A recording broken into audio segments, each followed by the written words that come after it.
Siapa? Diduakan. Siapa diduakan? Yang sebelahnya.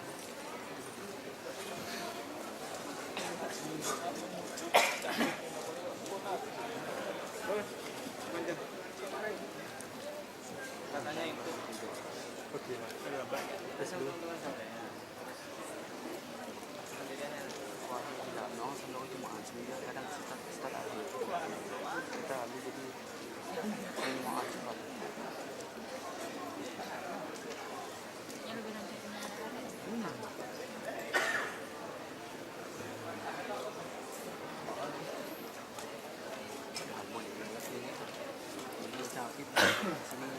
tidak bersih dong. Duduk di pangkalnya tidak bersih. separuh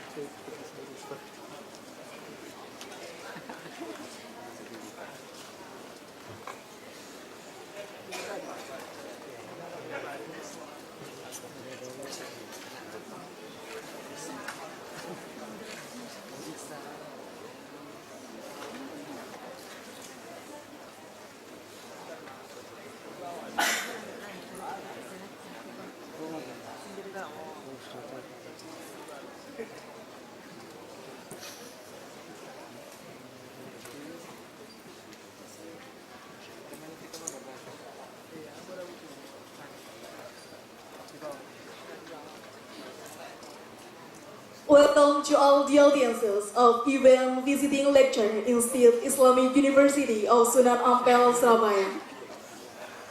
Assalamualaikum warahmatullahi wabarakatuh. Bismillahirrahmanirrahim. Alhamdulillahirabbil alamin. Wassalatu wassalamu ala asrofil anbiya'i wal mursalin sayyidina wa maulana Muhammadin wa ala alihi wa sahbihi ajma'in. Excellency, Director of State Islamic University of Sunan Ampel, Surabaya, Professor Master Hilmi, SAG, MA, PhD, and Vice Rector 3, Professor Haji Ma'asum, MAG, respectable lecturer at Usuluddin and Philosophy Faculty, Field Expertise, Tasawuf and Islamic, Mr. Abdul Qadir Yadi, PhD, Honorable Guest Speaker, Professor Farid Esack, dear ladies and gentlemen. First, let us pray and praise to Allah Subhanahu wa Ta'ala. Because of His blessing and mercy, we can come together without any obstacle here with healthy condition in the event visiting lecture Islam Face-to-Face Nationalism, revisiting the concept of moving kafir in the Quran.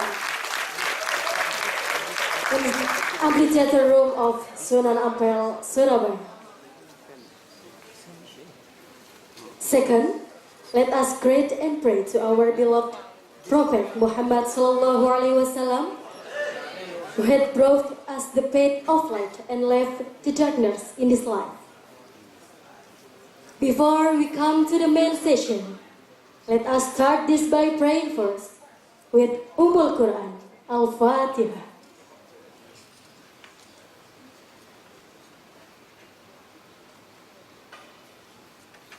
Well, happy audiences. The next agenda is reciting Holy Quran will be presented by Miss Hikmatul Fajriyah. The beautiful time is yours.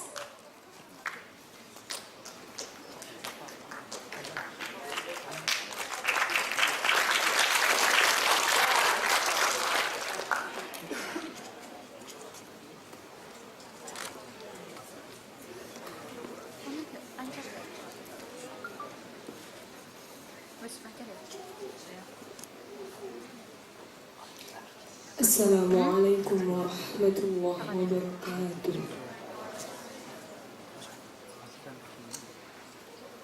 Berubah lagi kan namanya? Oh iya. A'udzu billahi minasy syaithanir rajim.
Assalamualaikum warahmatullahi wabarakatuh.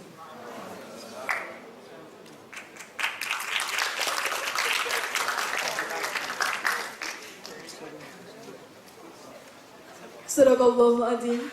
Omnipotent is Allah with all His word, and He is the greatest. Let's sing our national anthem and hymnal Winsa. Ladies and gentlemen, please stand up.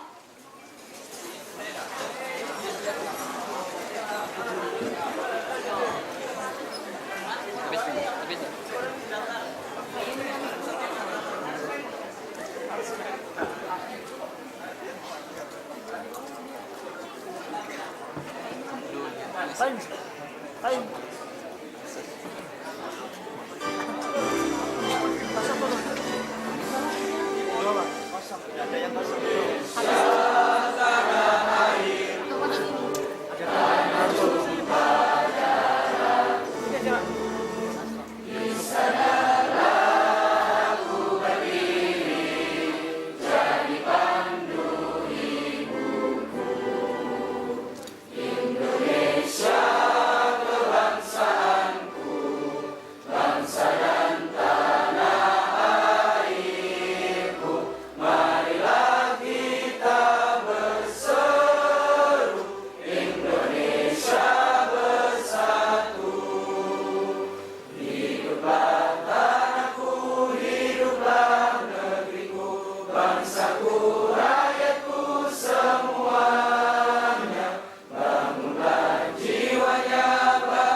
Please have a seat.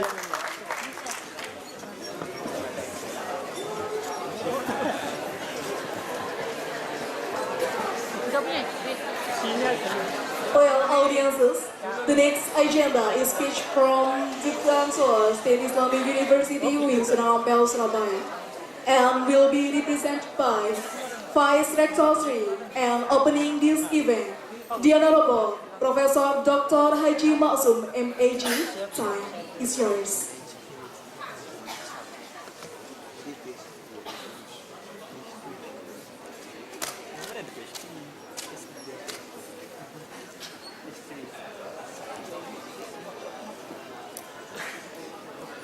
Assalamualaikum warahmatullahi wabarakatuh. Enggak, aku motor dari Alhamdulillah.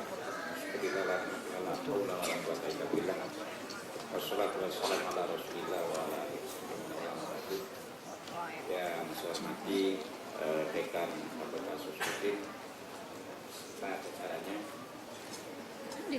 Profesor Farid Esack dan para peserta publik lecture yang saya hormati. Alhamdulillah pada pagi hari ini kita dapat bertemu dalam rangka seminar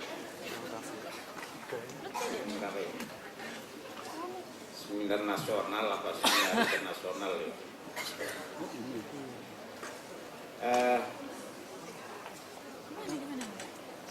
Tema yang diambil dalam seminar ini adalah Islam is a fish nationalism, revisiting the concept of mukmin kafir in the Quran. Ini tema yang cukup berbahaya. Ketika bicara soal mukmin kafir, saya ingat awal-awal Islam dulu. Munculnya teologi Islam itu ya karena pembicaraan soal mukmin kafir. Cuman berbahayanya ini sehingga fakultas lain mungkin nggak ada yang berani berbicara soal ini kecuali Usuluddin.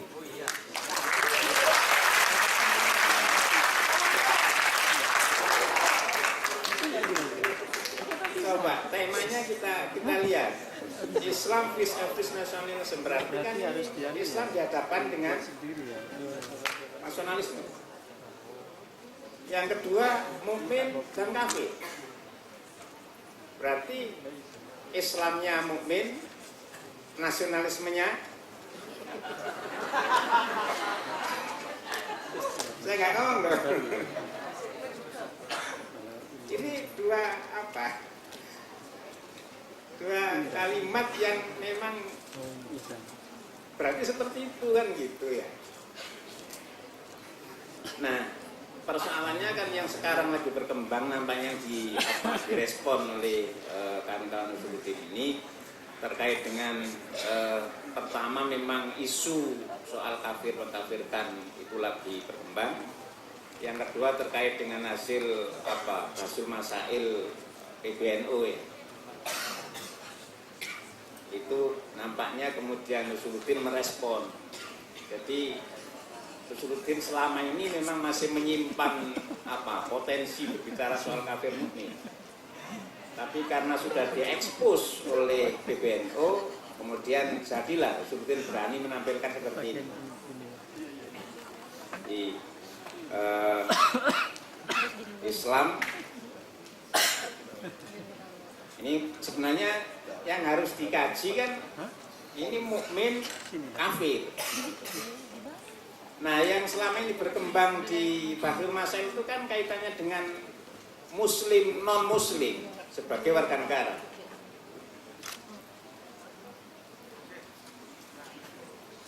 Kalau mukmin kafir iya. Tapi yang selama ini berkembang di job-jobnya muslim modern HDI itu ya. itu kan kafir. Sekali lagi, kalau kafir itu musuhnya mukmin. Nggak ada kafir musuhnya muslim. Oleh karena itu kan kita nggak boleh bilang kami adalah mukmin. Quran bilang qulu aslamna wala taqulu, ya dibalik. Artinya nggak boleh mengklaim diri sebagai mukmin, tapi sebagai muslim. Nah, coba perhatikan respon orang-orang yang disebut sebagai ulama kontemporer atau ulama masa kini itu ketika dia mengkanter soal muslim non muslim yang diputuskan oleh Basul Masail, dia kemudian mengambil ayat kuliah ayuhan non muslim gitu. Ya kan pernah dengar itu ya? Masa Quran diganti menjadi kuliah ayuhan non muslim gitu. Nah, ini logika macam apa gitu kan? Wong kafirun kok kemudian di-crosskan dengan muslim. Nah, ini kita mesti jeli terutama dalam permainan logika, supaya dalam yang mungkin ada yang belajar asal basil menadoro ya.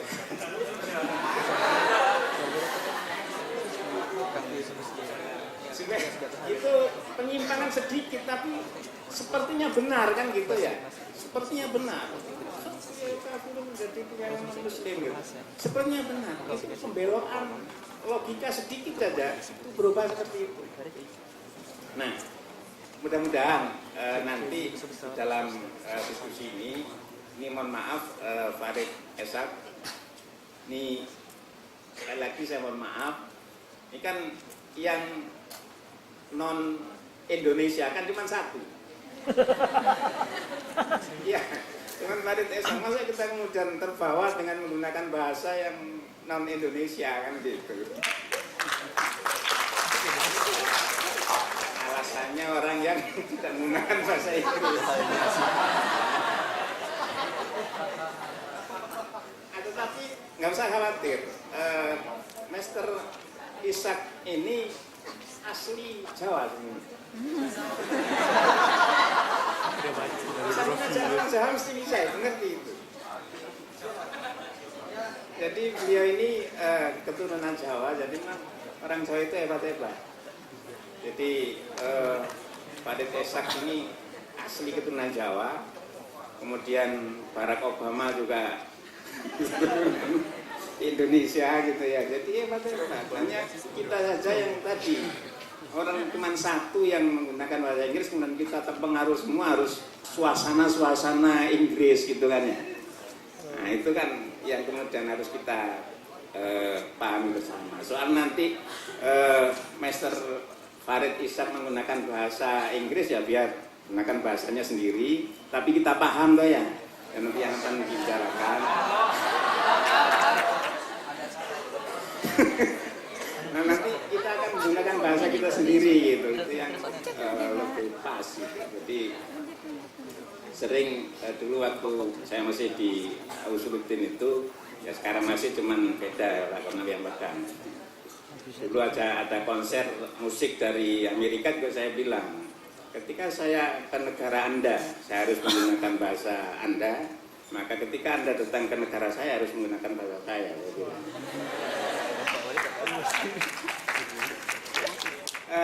Bapak Ibu saudara yang berbahagia, sekali lagi saya sampaikan selamat datang kepada Master Farid Esack, dan beliau sangat terkenal di dunia pemikiran Islam karena memang artinya dia adalah Islamic Studies.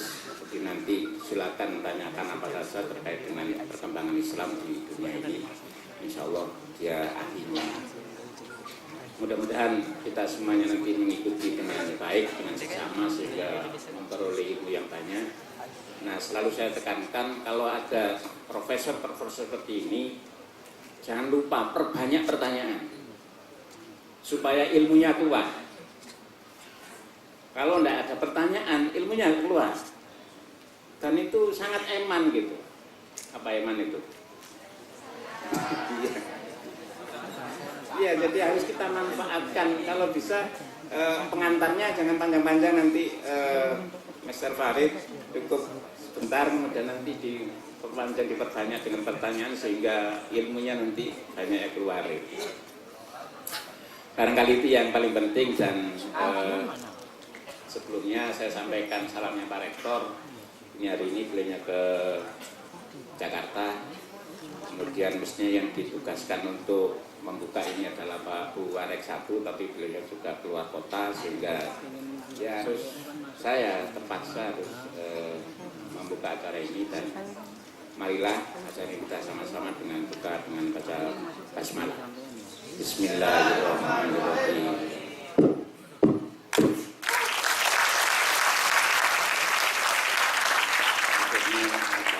Maaf. Assalamualaikum warahmatullahi wabarakatuh.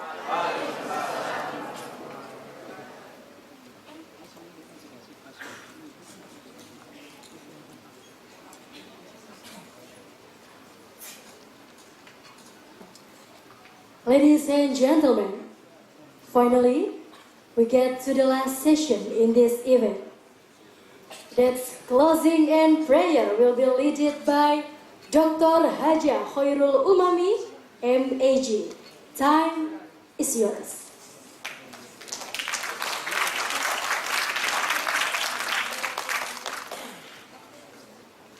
Assalamualaikum warahmatullahi wabarakatuh. Al-Fatihah.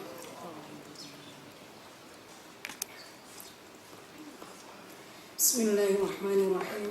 Allahumma salli ala Sayyidina Muhammad wa ala ali Sayyidina Muhammad. Allahumma alif baina qulubina wa aslih dhata bainina wahdina subul salam wa najina minal dhulumati ilan nur wa jannibna al-fawahisha ma dhahara minha wa ma batan wa barik lana fi asma'ina wa basarina wa qulubina wa azwajina wa dhurriyyatina wa tub alaina innaka antat tawwabur rahim. Rabbana atina fid dunya hasanah wa fil akhirati hasanah wa qina adzaban nar. Subhana rabbika rabbil izzati amma yasifun wa salamun alal mursalin walhamdulillahi rabbil alamin. Assalamualaikum warahmatullahi wabarakatuh.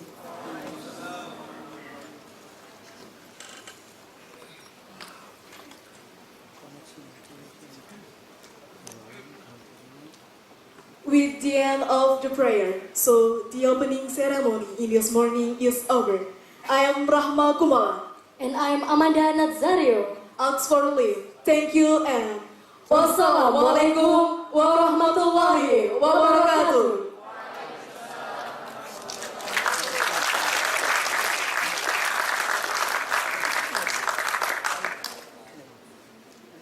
Ladies and gentlemen, now we come into main point, that is that event.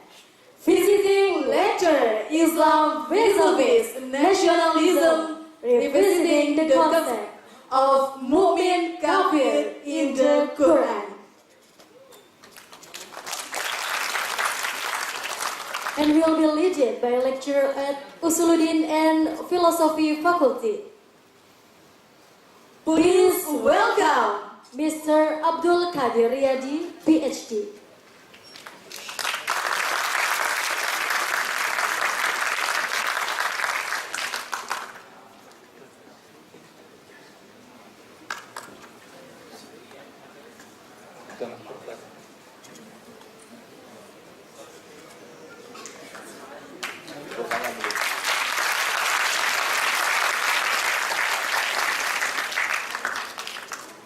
Bismillahirrahmanirrahim. Assalamualaikum warahmatullahi wabarakatuh.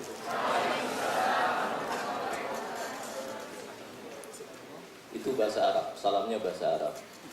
Bikin sekarang bahasa Indonesia. Bahasa Arab boleh, Prof, ya? Boleh. Assalamualaikum kan bahasa Arab. Sedikit bahasa Indonesia, kemudian harus saya campur dengan bahasa Inggris karena agar beliau paham. Pak Maksum betul bahwa beliau keturunan Jawa, itu sangat betul ya. Jadi orang Jawa zaman dahulu diasingkan ke Afrika Selatan, ke Cape Town, tempat saya sekolah selama 8 tahun dan beliau guru saya. Beliau termasuk keturunan dari orang-orang Jawa itu, mungkin dari Krian mungkin.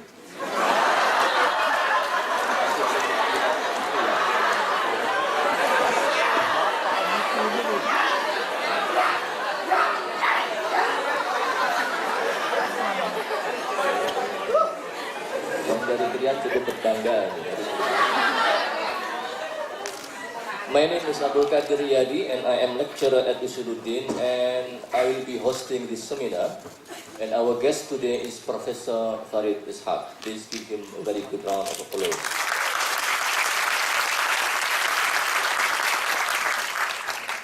I know Professor Farid very well and I don't need an introduction about him, nor does he need introduction about himself. But I need to introduce him to all of you so that you come to know him better. Professor Farid was born in Cape Town in South Africa, and I think it was 40 years ago, right?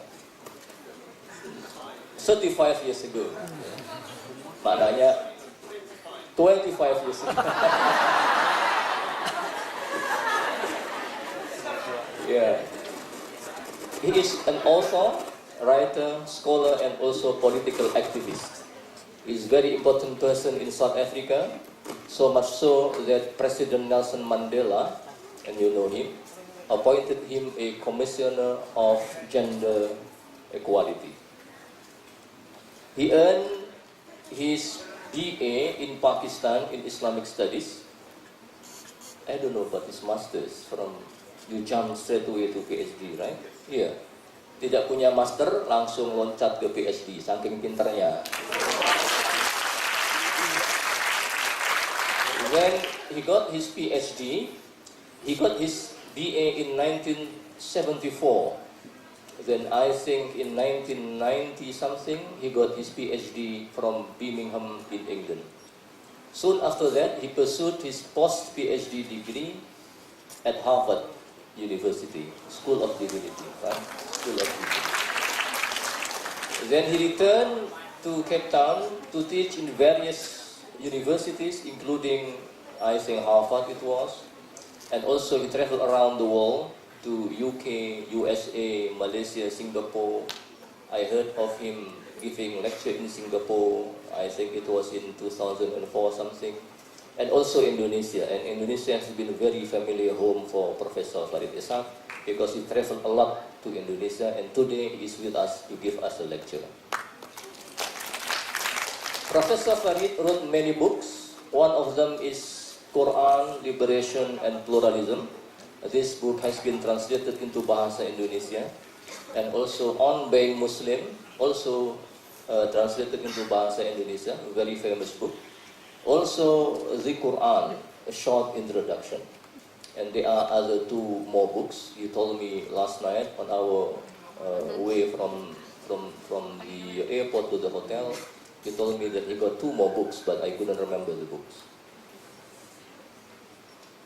Today, he will be speaking about Islam vis-a-vis nationalism, revisiting the concept of mu'min kafir in the Quran. I want to make sure that what we mean by mu'min is not Islam, kafir not nationalism. That is not what we mean by the theme. Professor Farid will be speaking about 45 minutes. Then we will be opening the Q&A for another 45 minutes. Then after that, at 11, Professor Farid will have to catch the flight because he got to fly to Jakarta at 12:40. Then he go back to Johannesburg at 6 o'clock. So we have to rush.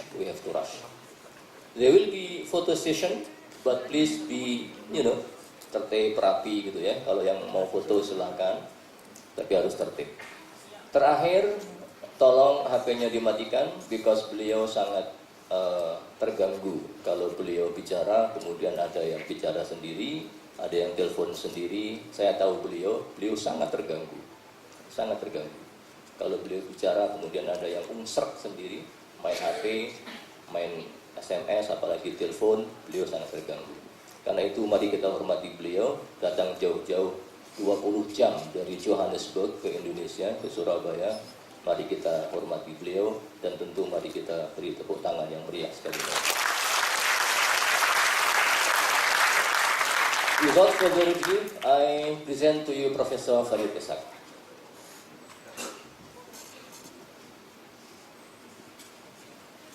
Assalamualaikum warahmatullahi wabarakatuh.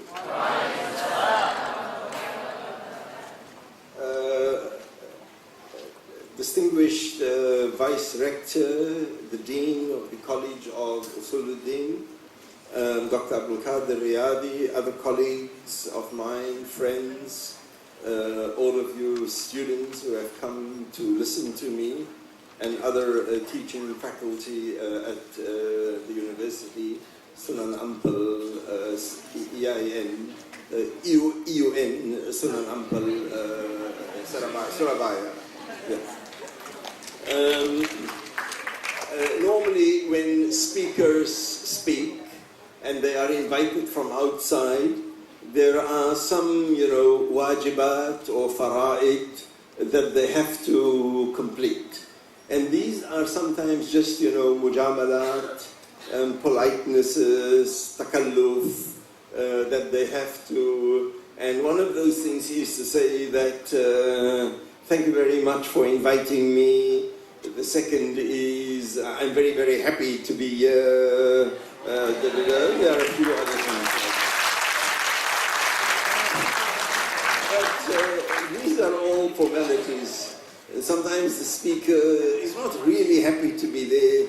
He's very tired. He misses his family. He really wants to be home. But he says, and by the way, I'm leaving for South Africa tonight. So tomorrow at about 6 o'clock, your time in the afternoon, I will be arriving in South Africa. So sometimes the speaker's heart is in another place. But he has to say, my heart is here, I'm very happy to be here. I want to say that I'm genuinely happy to be here. Indonesia is a country, and Indonesian society is a society that lives very, very deeply within my heart and within my soul. The batik shirt that I am wearing, it's not because I am in Indonesia. I wear batik shirts all the time. And it's not, I do think that they're very beautiful, but I also think it is part of me reconnecting with my past, with my identity, with who at heart I really am. And then there is actually a second reason, and it's a very personal reason. In very many different societies, those of you who have traveled will know that Islam in different societies has different flavors to it. It has a different feel to it.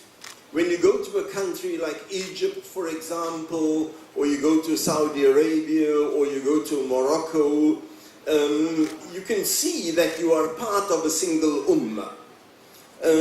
But there is a texture, there is a flavor to the Islam being expressed in those parts of the world that you don't always kind of connect with completely. And then when you return to Indonesia, you feel more comfortable with the texture and the flavor. And so there is no other part in the world for me where Islam sits so comfortably on me, and where I am so comfortable and so happy to be a Muslim as I am in Indonesia. And this is in large part because of how Indonesian society has over the centuries managed to integrate the revelational and the textual truths of Islam as is contained in our in the Kitab wa Sunnah, and it has interwoven that with another source of inspiration and identity. The notion of ada, the notion of urf, the notion of the people, the whole idea of yadullahi ala al-jama'ah, that the hand of God is on the jama'ah. So the integration of our theological and our textual heritage, along with your identity as people in this particular part of the world. Not very many societies have done this as successfully as what Indonesia has done. And it is important to understand that at some levels, we speak about our inspiration, our sources of guidance, our compass in life as revelational and as textual. It comes from the Quran and it comes from the Sunnah. Yes, but that Quran and that Sunnah was revealed in a particular community, firstly. Secondly, that Quran and that Sunnah lives inside another community. A community that is alive. It is not a text that exists in a museum. This community is alive. It is vibrant. It is subject to changes all the time. It is dynamic. So the text itself is revealed in a particular context, and the text is approached and experienced and lived out by believers. But believers do not exist in a vacuum. Believers don't exist in a bubble. Now, there are attempts by people in different societies to create small bubbles for themselves. And they want to live inside that bubble. But even inside that bubble, they cannot survive without the bubble itself existing inside society. They're trying to expand that bubble and trying to bring more and more people into that bubble, but the bubble is extremely suffocating because many elements in our society who do not believe in the idea of an Islam that is dynamic, an Islam that coexists with the people and adat and turath and international insights and scientific knowledge, those people, for them, Islam is an entirely one-way thing. Islam is about them, and we have very loud loudspeakers that we will scream at the world. But it is a one-way screaming. There is no ways that the world can speak back at them because they have lost the capacity to hear.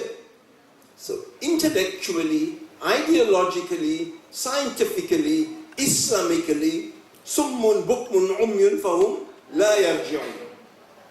They deaf, they dumb, they blind.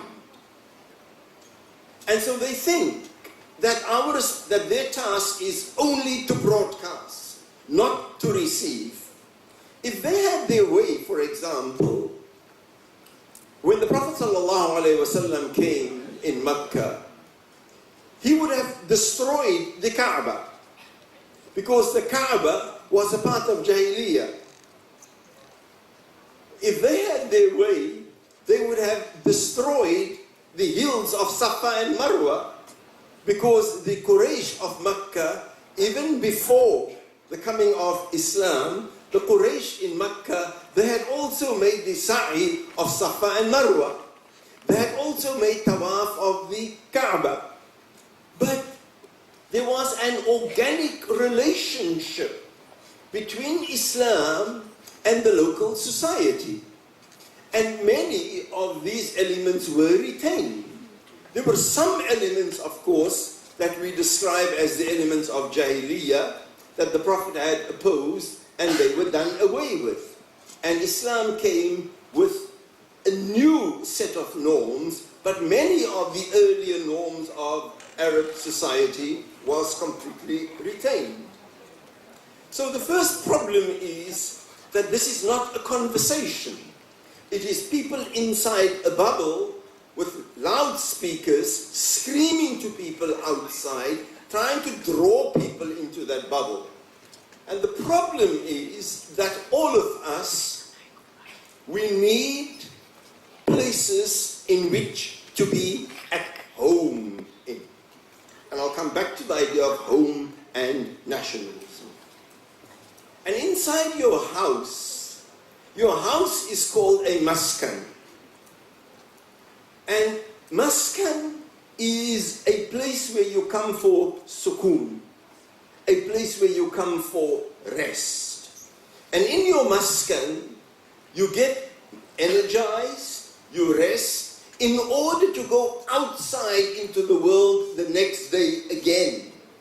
And the marriage relationship is described in the same way in the Quran, لِتَسْكُنُوا إِلَيْهَا, that you seek sakina in your partner. But your house is a maskan.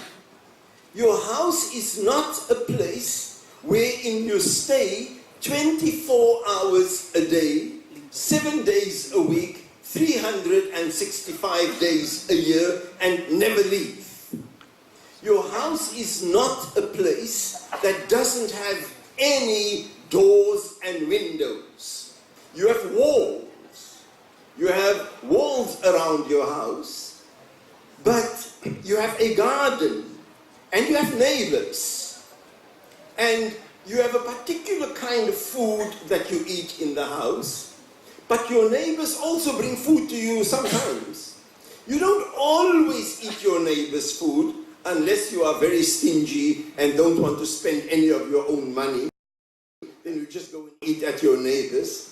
Many years ago when I was living in Cape Town, we had a neighbor like that. She would just always come and eat at our place but never invite us. So occasionally, okay.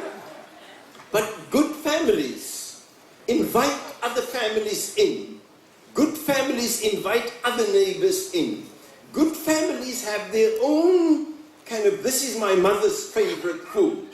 This is what we eat in our house. But good families also take hints and tips from the other neighbors about how to improve their food. So our lives and our homes get enriched by our interaction with our neighbors.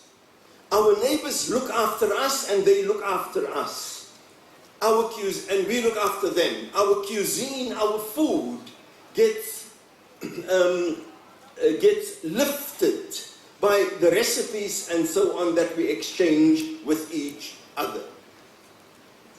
And the attempt now is to create a house without any windows into the outside world, a house without any doors, but a house with a barricade on top, from where you have your loudspeakers, that's the better ones, and the other ones from where you have your guns. And you shoot down at everybody who doesn't belong to the house. And then outside, some of the people outside, we invite them to come into our house. They come into our house, we trap them further into our house, and we don't allow them to leave, to make any contact with outside ideas. So the only ideas that they have is the pamphlets that we give them, the radio broadcasts or the YouTube from the other shuyukh or the other leaders of those groups. And this is the huge dilemma that we have.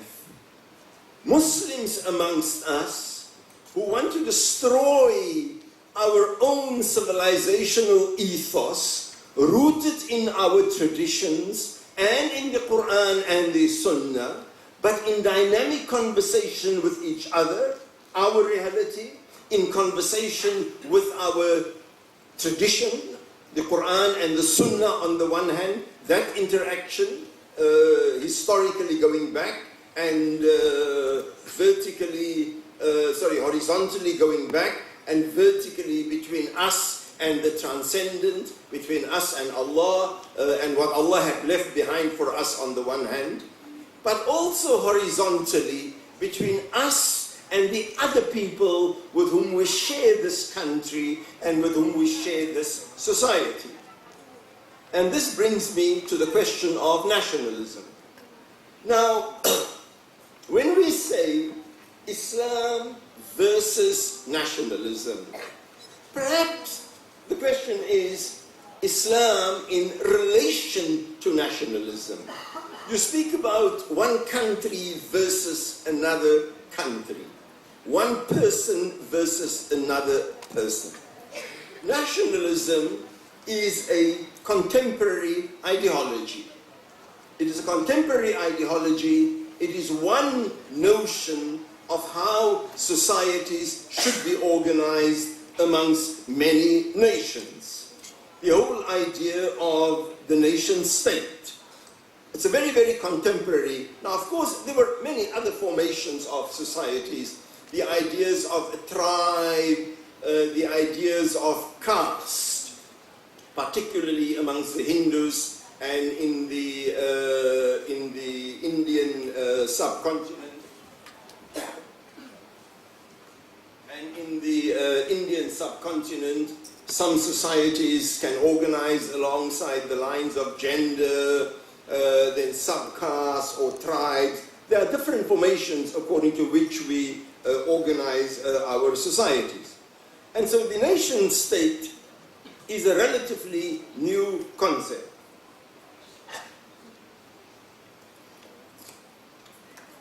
You're supposed to sit. You know, you're supposed to sit, but I can't sit, so I just kind of bend. Right. And so nationalism, some of the elements integral to it, for example, it is a question of territorial integrity. That these are the borders, the hudud of this nation state. So there's territorial integrity, and these countries are contiguous, these lands are contiguous, they are connected to each other. It's characterized by borders. And different nations have different ways of defining themselves also. There is a question of a national language. And very often, national languages are also created as the nation is created. Because a nation consists of diverse communities. I mean, in Indonesia, for example, there are many parts of the country where people don't understand Indonesian, but they speak a local language. And so in some ways there is a center, and the center develops this local language that the rest of the nation buys into.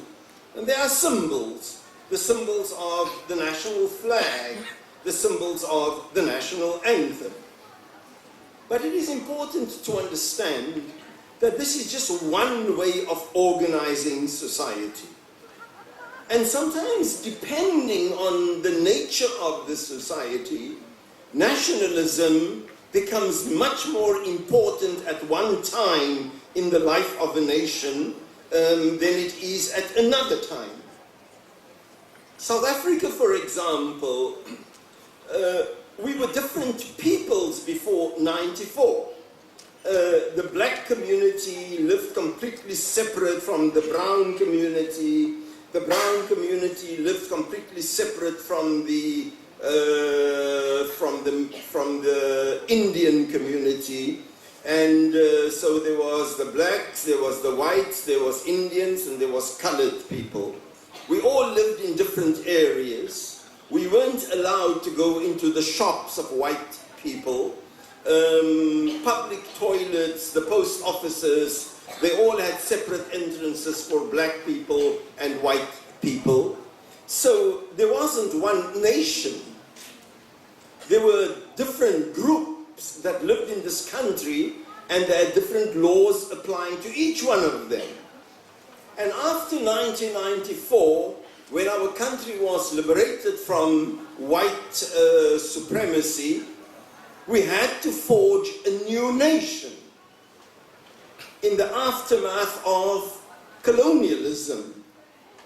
And so on the one hand, we were in a society that was deeply divided on the basis of race. And we had to make something out of this new society.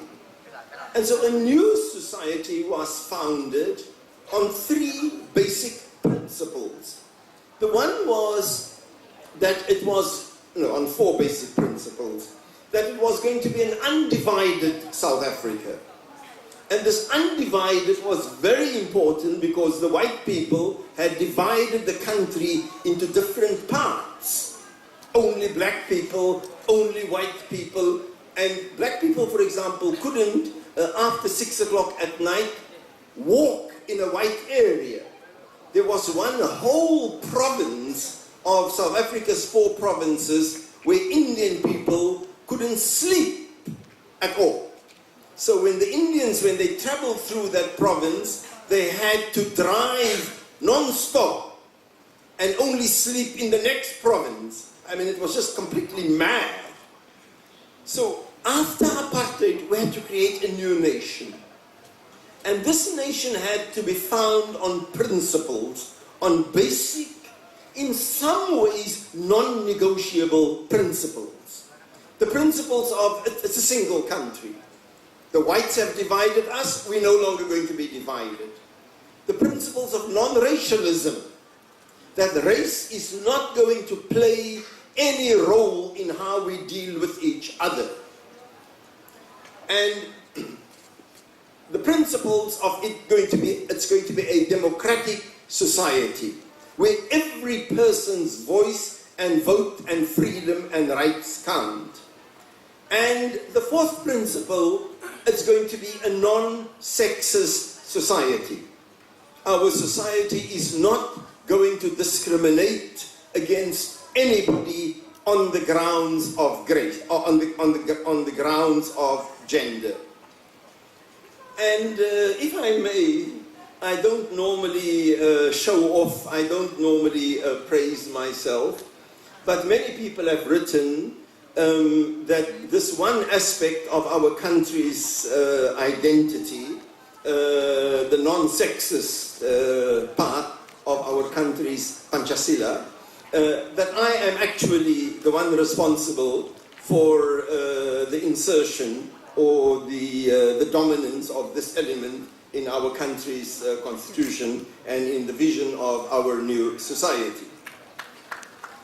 Yes, you can. Yes.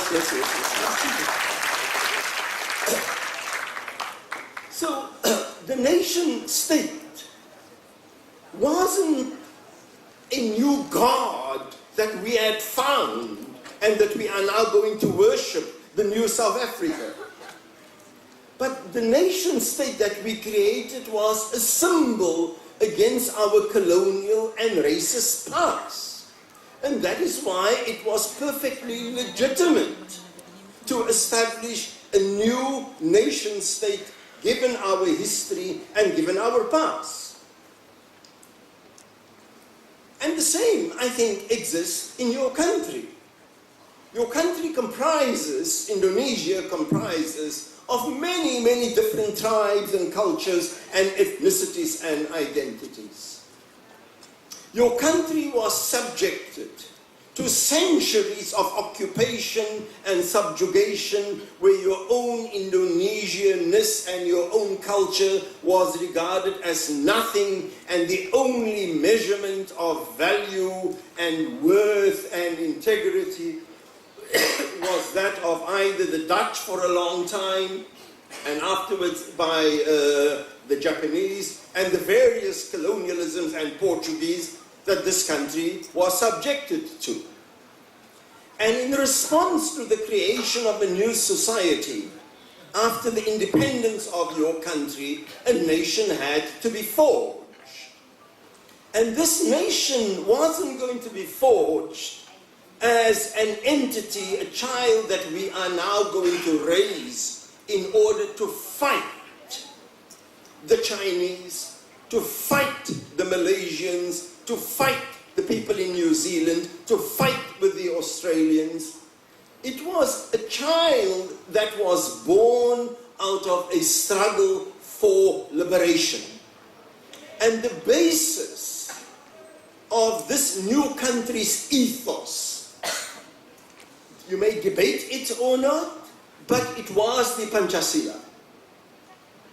This as the organizing principles of this country. But organizing principles of a country, they hold us together. But it doesn't mean that they are never negotiable. The Quran and the Sunnah holds us together as an ummah. It doesn't mean that we never have any questions to ask of the Quran. It doesn't mean that there's never some part of the Quran that, what is meant by this? I'm not comfortable with this. I can't figure out this. Really? When this group of people attacked Nabi Lut's house, and Nabi Lut said, هؤلاء بناتي إن كنتم فاعلين, you are my daughters. Huh? What did he mean by that? How does a prophet offer his daughters to a bunch of people that are attacking the guests in his house? Kaifa, how is this? Let me try to understand this. Let me study this. What did the Mufassirun say about this? Oh, their ethical horizons, the way in which they approach things were very limited, it seems. They never asked any questions about the agency of women. So how do I now figure this out? Because Nabi Lut was also a prophet chosen by God. Let me study this more. Let me look into it. And if I can't find an answer, that's fine. The answers to everything does not belong to me. I'm not God. The answers to everything only belongs to God. وَمَا أُوتِيتُ مِنَ الْعِلْمِ إِلَّا قَلِيلٌ. And you've been given of knowledge but a little. How do I live with and love my questions, even when I don't have answers? And the whole idea of I must have all the answers, this is not a Muslim's idea. A Muslim lives with yaqeen, with certainty that there is an absolute truth beyond us, but that absolute truth is akbar. Akbar. When we say Allahu Akbar, it doesn't mean that you say Allah is the greatest. Greater, greatest. It is ism al-tafdeel. It is the permanently, indispensably, ultimately ism al-tafdeel. Greater than. So you imagine that you have the answer, Allahu Akbar. You imagine that your understanding of Islam is perfect. No, Allahu Akbar. You imagine that you have the last word, Allahu Akbar. And this is the problem of fundamentalism. They have all the answers. They say, yeah, But what does the Quran say? And when they say, what does the Quran say? They don't mean what does the Quran say. They mean, what do I see in the Quran, and what have I transferred into that as the ultimate and the last meaning of the Quran? My reading of the Quran is the meaning of the Quran. My view of Islam is the meaning of Islam. I am Islam. I am the last word on the Quran. And if you say you have the last word on the Quran, you are equating yourself to the author, to the revealer of the Quran, and this is a kind of shirk. So this idea that when I read the Quran, I tremble, I shake. It's not only because of the sounds of the Quran, but you also tremble because this is kalamullah. This is the speech of God. And the speech of God can only be understood by you in your finite, your limited brain, your limited imagination. And so the claim of fundamentalism is actually a kind of shirk when they insist that they understand the full meaning of the text. So even if the text is subjected to us by tafsir and ta'wil and what is nasikh and what is mansukh, in the same way we need to re-examine from time to time the social basis, the ideological contract that we entered into at the time of the end of colonialism. And so there is a need. I mean, Gusdur, for example, Allahu yarhamu, Gusdur, for example, came with the whole notion, why is Confucianism not also included in the Panchasila? And so that was an idea of, can we make tabyin?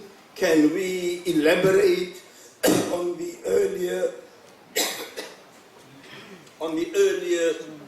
definition or earlier understanding of Panchasila?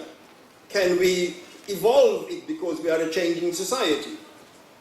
But the notion of a nation having a foundational ethos, that has got nothing to do with, we have the Quran. Why do we need the Panchasila? Okay, there are lights in the room.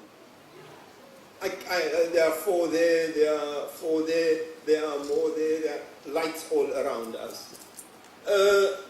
No. The Quran is Nuraw wa Hudan. The Quran is Nur. We don't need these lights. Switch these lights off. This is crazy. This is crazy. When I speak about these lights, and I speak about the light of the Quran, I'm speaking about completely different things. I'm using the same word. Of course, sometimes words are, like Nur. Nur means light, and this also means light. The sun also means light. So no, we don't need sunlight because we have the Quran.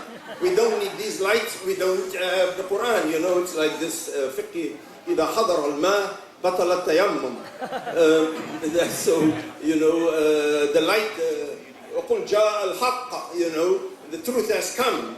وَذَهَقَ الْبَاطِلِ. So switch off the microphones, switch off Farid Esack, switch off everybody else, switch off the lights, because جَاءَ الْحَقَّ وَذَهَقَ الْبَاطِلِ. And everything else besides me and my sheikh and my tariqah and my hizb, everything else is batil. Because ja al-haq, my sheikh had come. So if my sheikh had come, batal tayammum, all the other forms of understandings of Islam and tradition and so on, it is tayammum. So this kind of false analogy that no, you can't have the nation because you have the ummah. Why, blow out, kill the nation. kill the nation because you have the Ummah. This is an absurdity. This light has got nothing to do with the light of the Quran. The Quran speaks about light at a different level. And so we exist as an Ummah at a different level. When I come in here, you recognize me immediately as one of you. I'm not an Indonesian. So your Indonesianness does not necessarily make me non-you. I am not the other. They do ask me for a form of identity when I arrive at the airport. There are some others that it's easier for them to come into Indonesia than people from some other countries. For some people you give visa upon arrival, other people have to apply for. But these are just to manage society and sometimes also to manage security. So the first point, well, I must begin to move on to Kufr and Iman. But the first point that I want to make is this. This whole idea of nationalism versus Islam.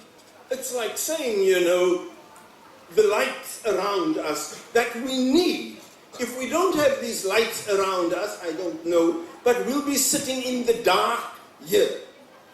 Deep inside yourself, you will still be a Muslim, you will still believe in Allah, you will still feel that, what time it is, nearly time for Jumu'ah. You will still feel all of that, but for the organizing principles in this room, we need a lamp. And so we need other social formations, including that of the nation. And by the way, I'm not a nationalist. I'm not a great fan of nationalism at all. I'm only saying that nationalism is one perfectly legitimate way of organizing society. Both in terms of the past, the liberation history and occupation history of your country, but also as a principle of social cohesion. There are times, though, when the nation can also become problematic. And that is in relation to non-us, to non-nation. I think the one is, you know, to celebrate who you are. Now, when I say that this hairstyle, that it fits me very well because it helps me to hide how old I really am. Okay? It fits me. I think that my clothes fits me. It suits me very well. It's my style. It is a part of who I am. Now, this doesn't mean that I want you to also change into my clothes. I never wear black pants. So then I come to, why do you wear black pants? You should wear brown pants. This suits me. It is good for me. I am comfortable in it. But once I start going around and I define the nation state in relation to versus other states, it is us against the other, then it becomes very problematic. Because then we wage wars in the name of our nation, and all the other people, it's like, I mean, nationalism gone mad is the case of the United States of America, where your nation's self-interest becomes so important that you can have military bases in 88 other countries in the name of national self-interest. National self-interest sometimes gets defined by dictators in a very narrow way, that when you oppose the government, they just say national self-interest. Wars are waged in the name of national self-interest. But there is also another non-us that is very important, and that is the universalization of humankind. Women, for example, across national boundaries, have challenges the challenges that you face in Indonesia is no different to the challenges that women face in Malaysia. So women across boundaries can make common cause with each other. People who are left-handed, and who are persecuted in their societies because they are left-handed, they have the right to make common cause with other people in other societies who are left-handed. People who are dark-skinned are often discriminated against by lighter-skinned people. And so there are these other international solidarities that must exist. The question of Palestine, for example. We don't live in Palestine, we're not Palestinians, but we can see the brutality of life under Zionism. We can see the brutality of the occupation. And as a people who have experienced colonialism, and for us in South Africa, as a people who have experienced racial oppression, we identify with the Palestinians. So we are a single ummah with the Palestinians. The left-handed people can also be a single ummah. And that single ummah does not detract from the larger commonness that human beings have with each other. So, but the challenge in this particular society is the relationship of the nation state and the relationship of the ummah, not to external others, but to internal others. And these internal others, it is now more and more being framed in religious terms. Internal others, until the last 15, 20 years in Indonesia, was framed in terms of the regional others. There was the center of the country, largely seen as Java, and then there were the outlying parts that were seen as being colonized, the Timorese, for example, that's the worst case, the people in Aceh, and there were these regional battles. So for a long time, the internal others were seen as the non-Javanese or the and then there were, of course, other divisions, the Santri and the Abang, culturally and religiously, and so on. The problem now is that this social formations is being entirely viewed in narrow, dogmatic, aqidah and theological senses. And now there are two formations of others. The one is the theological other. So those are the Shias, the Ahmadis, the non-Ahli Sunnah wal Jama'ah. That's the internal others.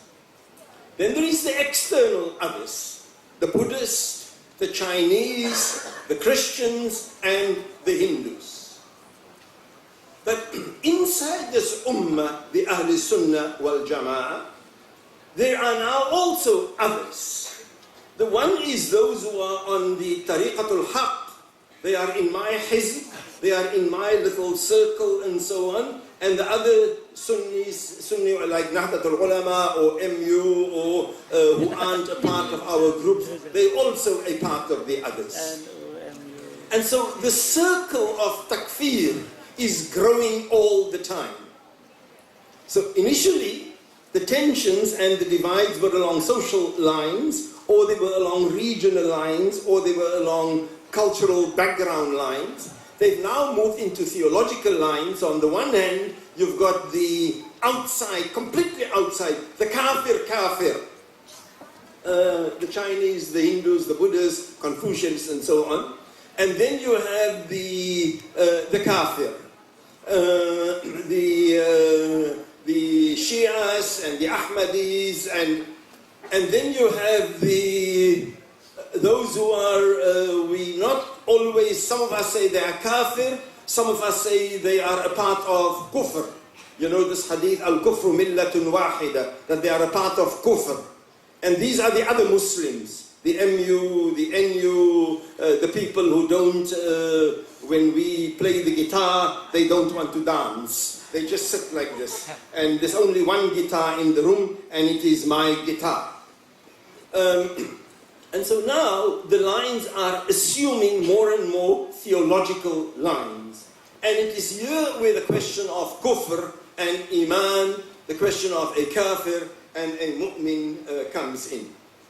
We need to understand, people. Earlier on, I spoke about the notion of context, of how to understand a text in its time. If you tell me, what does the Quran say about salah? Tell me what the Quran says about salah. And I haven't read much of the Quran. I'm not a scholar of the Quran. I just read a page here and a page there. My sheikh told me just read there, just read that. So you ask me, what does the Quran say about salah? And then I say, the Quran says it is haram to make salah. Says, huh? Yes. La taqrabu salah. Quran says, la taqrabu salah. So not only is it haram to make salah, I mustn't go near to salah. That's what the Quran says. So, I don't have any knowledge. I don't have any understanding. I don't have any knowledge of the text. I don't have any knowledge of the context. But you ask me, what is the Quran? Yeah, but the Quran says. But the Quran says. Wait. Does the Quran say anything before that?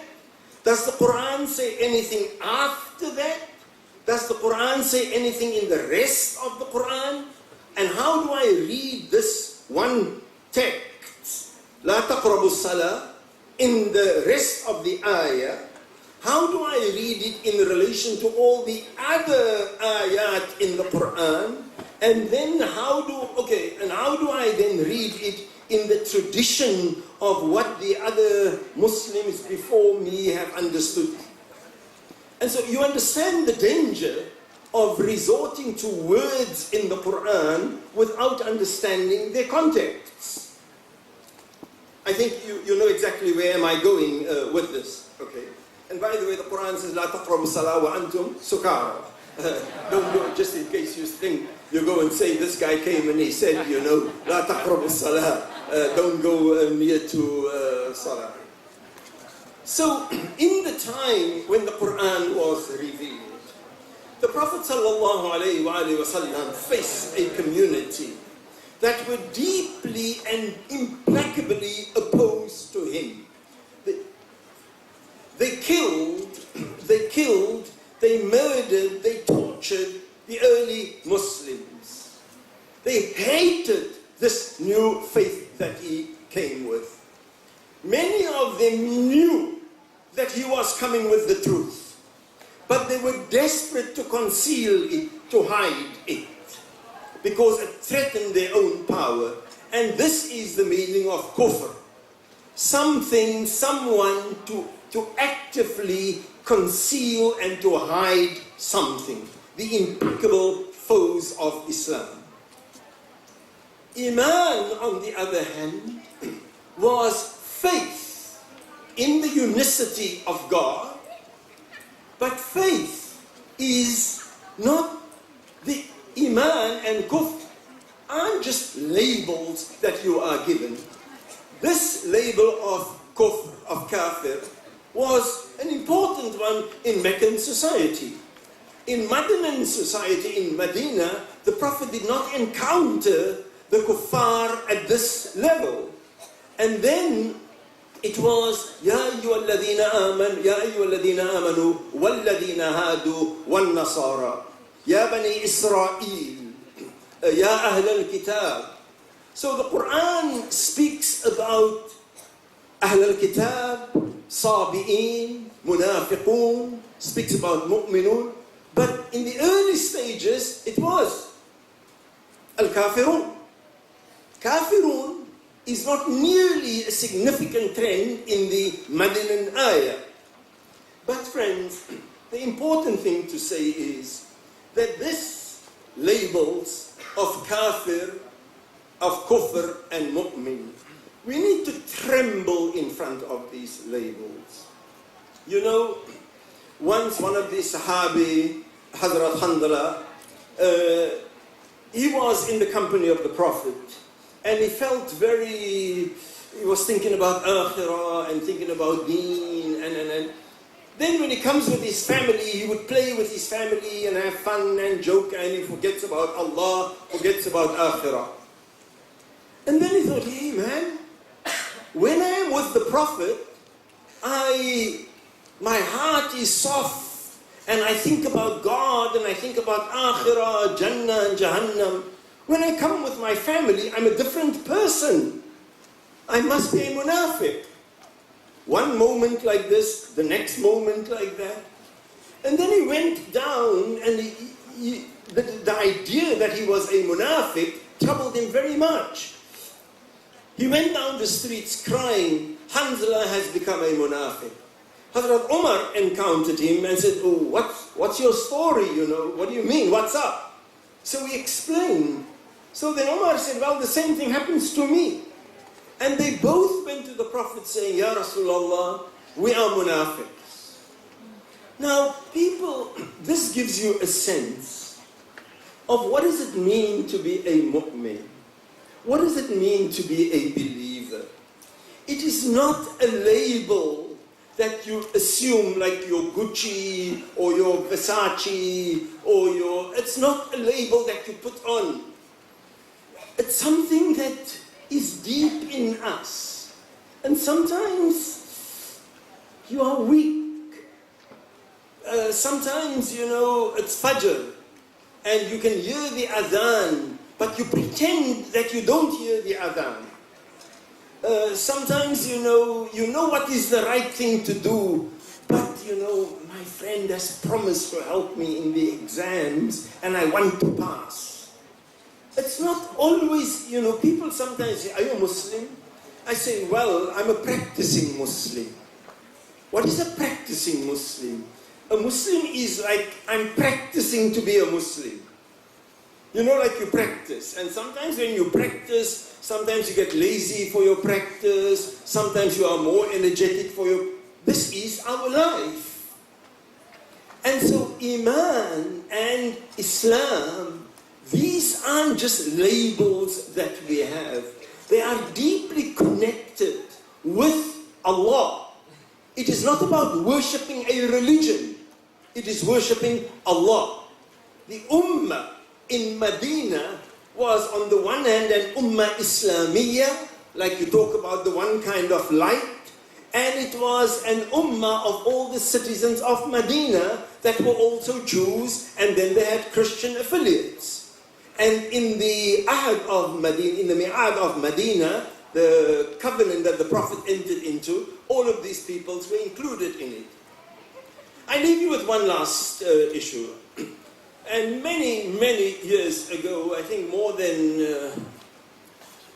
nearly 50 years ago, I came out with this example to about 45, 46 years ago. I used this example to a group of students. I was only 17 or 18 at that time. I used this with a group of students in Pakistan, where this issue of Muslims and Christians, and they are kafir, kuffar, and so on came up. It's a very simple analogy. These were high school students, 15 and 16 years old. I said, if you take two tins, one tin here and another tin here, and on this tin, you put a label, and you say in this label, canned fruit, in this tin. And in this tin, you put another label, and you say, poisonous rubbish. So you've got two tins, canned fruit, and this tin, poisonous rubbish. Or say waste or garbage or something on this.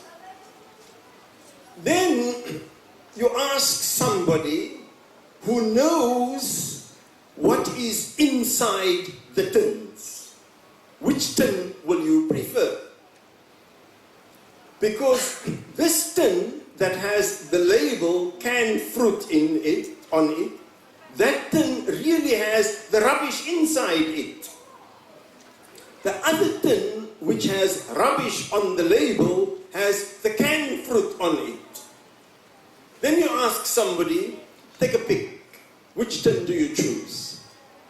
But that person knows what is inside the tins. It is obvious. That person will choose this tin. The label may be rubbish, but the gold, the canned fruit, is inside that tin. Now people, do you really take God seriously?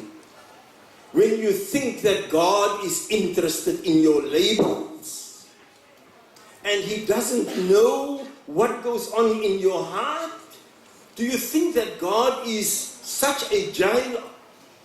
Astaghfirullah, a'udhu billah min dhalik, that God is such an ignoramus that He doesn't know the quality of your life, your anxieties, your inadequacies, your sins, your limitations.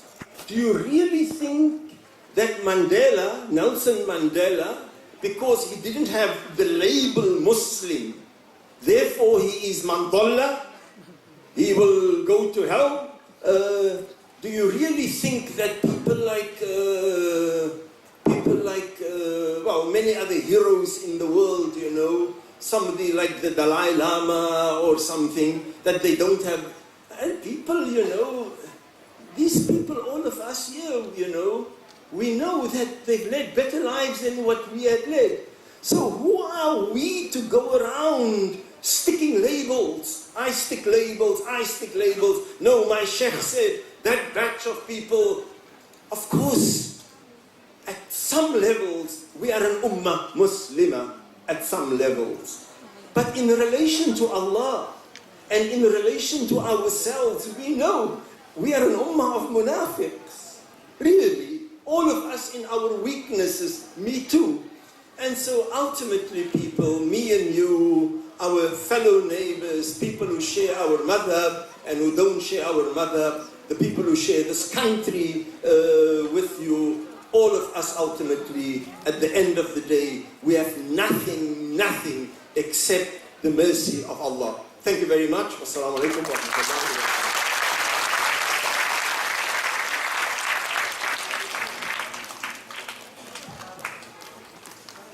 Thank you, Professor Farid, for that vibrant and mind-provoking lectures. Actually, we want to sit for the whole day with Professor Farid. So we have a problem here.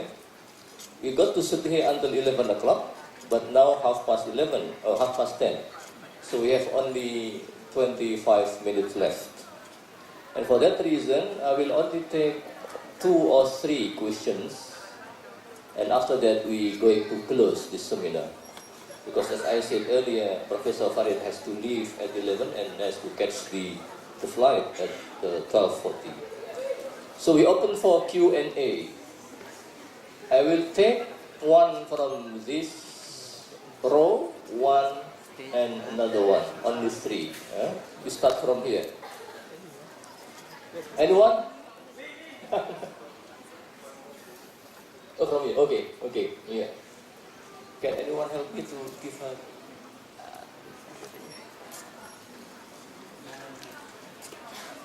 Okay. Do I have to stand or maybe I sit? Yeah, you can sit. Okay. Bismillahirrahmanirrahim. Excuse me, sir. I am Inas and I am in second grade of study of Al-Quran and interpretation. Okay. I have a question for you, sir. Excuse me before maybe you find some mistake in my language because I'm not master in English, but I shall try because I should like to talk with native speaker. Okay.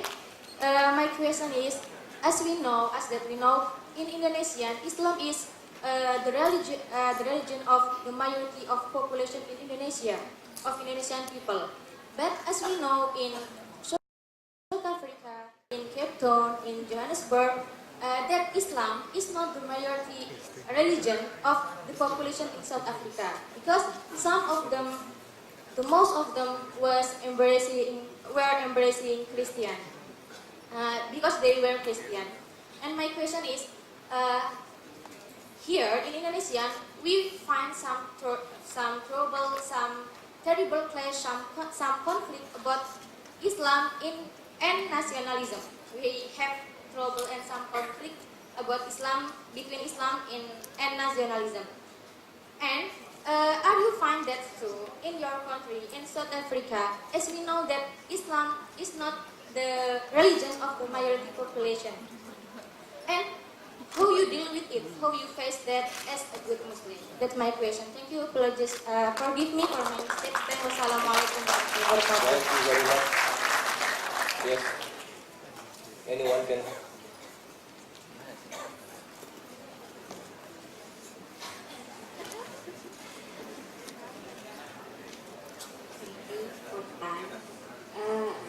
Professor, I have two questions. One is when we talk about discrimination on any gender, and we have controversial term about gender like LGBTQ, then what is your point about this problem according to text and human rights issue? And the second question is how to raise the sense of single ummah without cutting the nationalism. As we know, pan-Islamism has some root with fundamentalism and how to stop from anti-Semitism. Do you know, in case you forget, you couldn't listen to the question.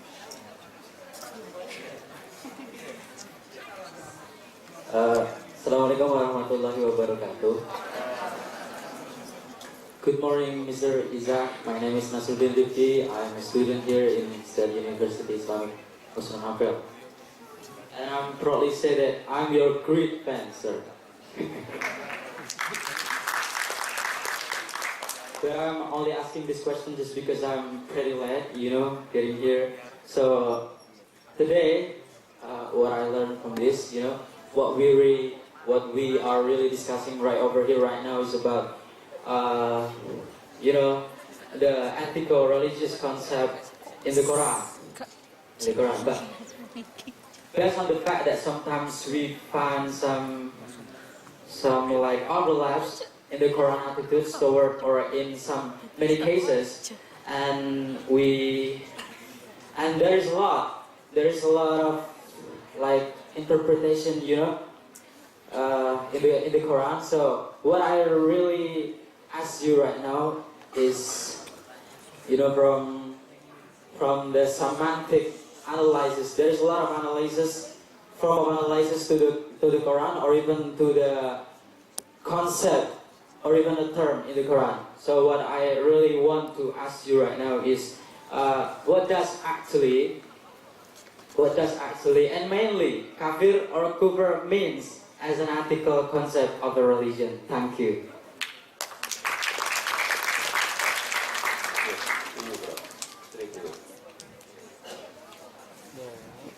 Thank you very much. The first question is, well, as I said earlier on, before in Indonesia, the major lines of social divisions weren't really along the lines of religion. There are many communities inside Indonesia that have strong commitments to Islam, and at the same time an equally strong commitments to their local and cultural traditions. So the concept of minority and majority has been shifting even in Indonesia. In South Africa, Muslims are a minority, but we don't think of ourselves as a minority. Some years ago, when I started teaching in the United States, the rector of the university invited 8 people for dinner. And then I asked some people, why did he choose these 8 people? So he said, all of these 8 people come from minority communities. I said, huh? I had never thought of myself as a minority. I said, no, I'm not going. I felt insulted to be described as a minority of a community, as a member of a minority community. I'm a South African. I'm a Muslim. Muslims, as Dr. Riyadi knows, they're very alive in South Africa. They're very noisy in South Africa. They're very influential in South Africa. But we don't have a minority complex. We are South Africans. That's it. It doesn't mean that we don't have mosques, we don't have arguments. So we don't have the concept of minorities in South Africa. And it is very good. We fight for our country, we live for our country, we struggle to improve the country. And we have mosques and masajid, and Islam is alive and well. So, so we don't have this notion of minorityness in South Africa. In respect to the second question, I mean, look, the question of Islam and gender, it's very vast. Much has been written on it. One of the big protagonists of this question, Amina Wadud, she is in Bogor. She is going to be there for 2 years. Liz Marcus just informed me yesterday.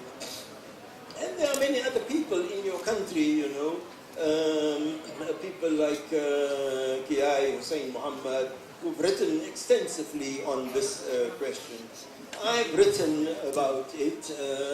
I think that the Quran gives us some indicators. I still have lots of questions about the Quran and the question of gender.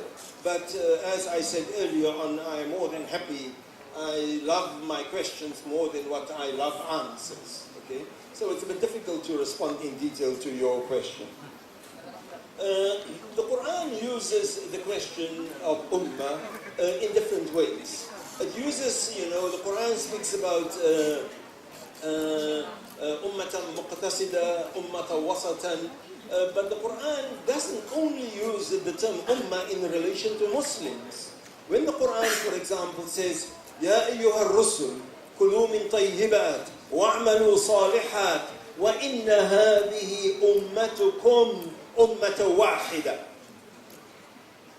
So this ummata wahida, it's amazing, you know, many of the ulama, the qiyai, when they speak about the unity of the ummah, they say this is ummata wahida, this is ummata wahida. But they missed an important first part of the ayah. Ya ayyuha rusul. Allah subhanahu wa ta'ala addresses all the anbiya, all the prophets. Ya ayyuha rusul. And then says, وَإِنَّ هَذِهِ أُمَّتُكُمْ جَمْعٌ. Not ummatuka. It is not Muhammad sallallahu alayhi wa alihi wa sallam who is being addressed in this ayah. وَإِنَّ هَذِهِ أُمَّتُكُمْ. These, your peoples, are a single ummah. So when the Quran speaks about a single ummah, it doesn't speak about the Muslims. It speaks about the umam of all the anbiya alayhimu salatu wassalam. As for the meaning of kufr, the Quran uses the word kufr in two senses. The one is to hide the truth. But the other one, the Quran also uses the word, for example, وَلَئِن شَكَرْتُمْ لَأَزِيدَنَّكُمْ وَلَئِن كَفَرْتُمْ فَإِنَّ عَذَابِي لَشَدِيدٌ. If you are grateful, I will increase it for you. وَلَئِن كَفَرْتُمْ. And if you are ungrateful, then my punishment is severe. So the Quran also uses kufr in the sense of ingratitude to Allah. And sometimes this ingratitude is يعني على وجه الإطلاق إطلاقا. It is used in a very generalized sense for any kind of gratitude. Your shukr to your parents and your kufr towards your parents, your gratitude towards God, your ingratitude towards God. And in other times it is used, when it is used in the sense of gratitude, it is used as ingratitude for the benefit, for the ni'mah of Allah. But the most important thing is that as a label, the Quran speaks about الَّذِينَ كَفَرُوا الذين يكفرون بآيات الله, and it speaks about أيها الكافر.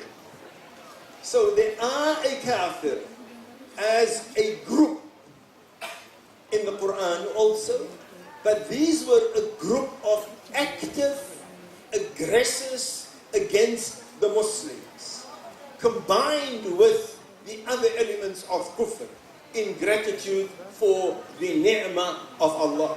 But if you were to say a kafir is somebody who is ungrateful for the ni'mah of Allah, then really people, let's be honest about it, we are now sitting with a room full of kuffar.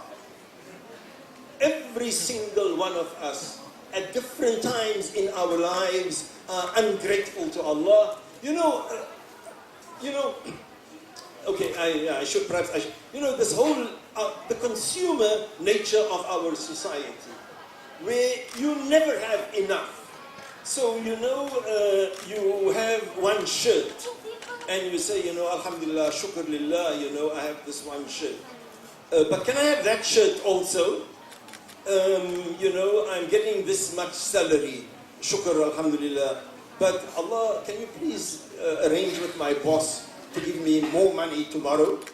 I have a nice house, but Allah, shukran for the house, but can you give me a bigger house?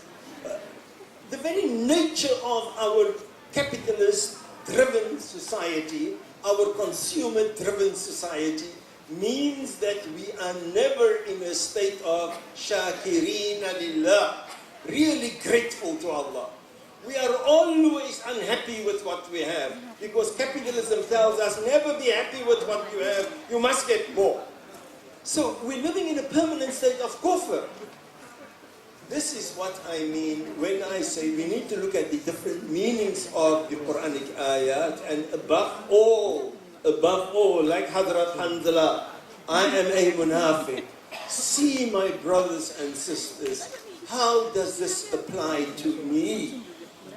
The object of our deen is not how to use this as weapons to kill other people. يوم يفر المرء من أخيه وأمه وأبيه وصاحبته وبنيه. On that day when a mother will flee from a child, and a father from a son, and a brother from a brother, on that day it is you. Nafsi, nafsi, nafsi. It is going to be you in front of God. And so let us not spend our time with this whole labeling of others. Let us see the label that I am wearing. Is it a genuine label or not? How do I struggle to become more and more genuine so that I can become mustahiq, so that I can become entitled to this label that I am wearing? But never use your label as a badge of arrogance. I am chosen. You are frozen. It is my task to go around and defrost you. And if I can't defrost you, I will kill you, because Ana Rabbukumul A'la. I am your Lord. My word is the last word. Don't become Fir'aun. Struggle to become Musa. Wa shukran.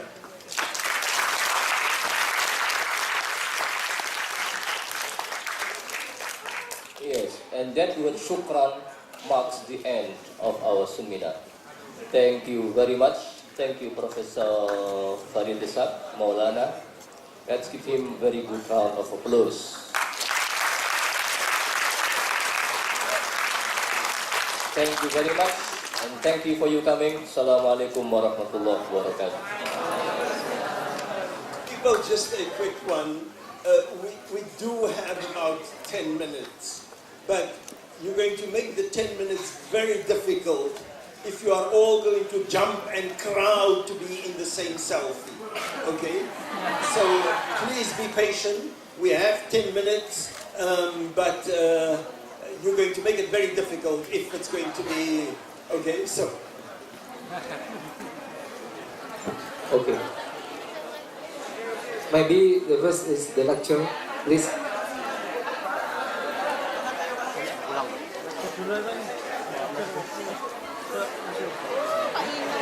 Kalau ada yang mau foto, tertib tolong ya.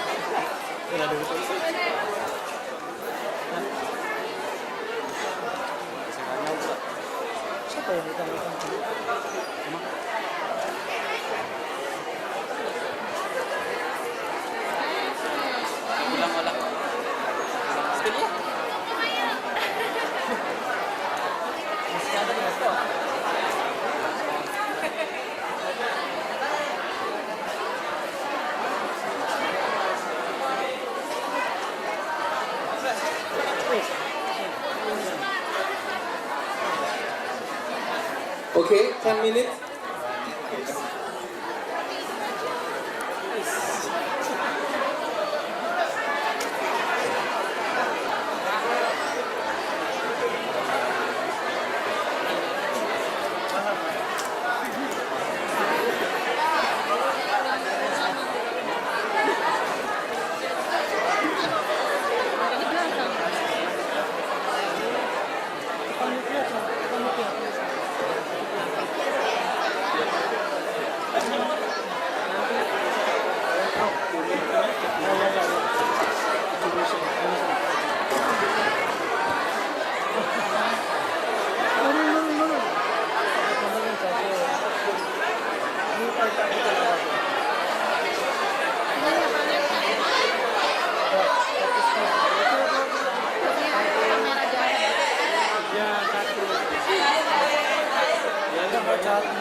Umum kan.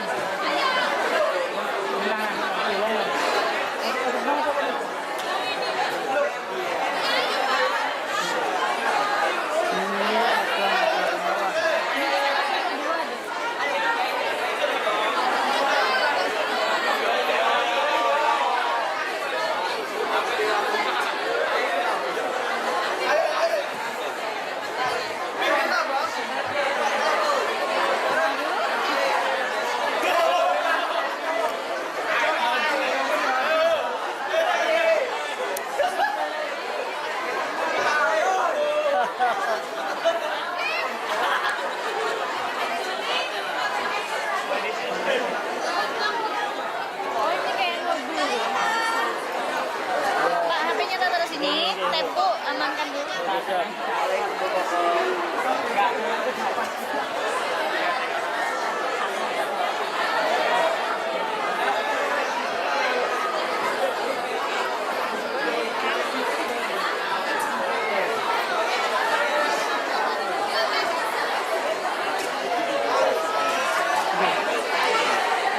Ini salahkan ya. Ini aku begitu kan. Nanti punya ini TV.